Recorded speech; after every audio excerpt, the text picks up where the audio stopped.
प्यारे बच्चों, कल हमने हमारे हिंदी की व्याकरण का जो पहला पार्ट है भाषा और व्याकरण, जिसका नाम भाषा और व्याकरण, हमने इस भाषा और व्याकरण पार्ट को पढ़ा। आज हम इसके प्रश्नोत्तर देखेंगे। इससे पहले इसका जो अब तक हमने पढ़ा उसको देखते हैं। विचारों को प्रकट करने का साधन भाषा है। भाषा के दो रूप हैं, मौखिक रूप और लिखित रूप। विचारों को बोलकर प्रकट करने को भाषा का मौखिक रूप कहते हैं। भाषा के मौखिक रूपों में ध्वनियों का प्रयोग किया जाता है। भाषा के क्षेत्रीय रूप को बोली कहते हैं। भाषा के शुद्ध व अशुद्ध रूप का ज्ञान कराने वाले शास्त्र का नाम व्याकरण है। व्याकरण के 3 विभाग हैं, वर्ण विचार, शब्द विचार और वाक्य विचार। चलिए हम अभ्यास करते हैं। भाषा की परिभाषा उदाहरण सहित लिखिए।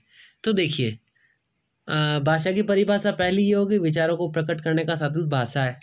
अब भाषा की परिभाषा उदाहरण देना है हमें, तो उदाहरण में कोई सा भी उदाहरण दे सकते हैं। जैसे अमन लिख रहा है, तो ये भाषा लिखित भाषा है ना। फिर अगला प्रश्न देखिए, भाषा के कितने भेद हैं? प्रत्येक के 2-2 उदाहरण दीजिए। तो भाषा के 2 भेद हैं या 2 रूप है, मौखिक रूप और लिखित रूप। आप उदाहरण देना है हमें, तो भाषा के मौखिक रूप में आप दे सकते हैं, जैसे भाषण देना, किताब पढ़ना, ये मौखिक रूप हो गया है ना। और लिखित रूप में जैसे पत्र लिखना, कक्षा में पढ़ाना, ये आपका लिखित रूप हो गया, ठीक है ना।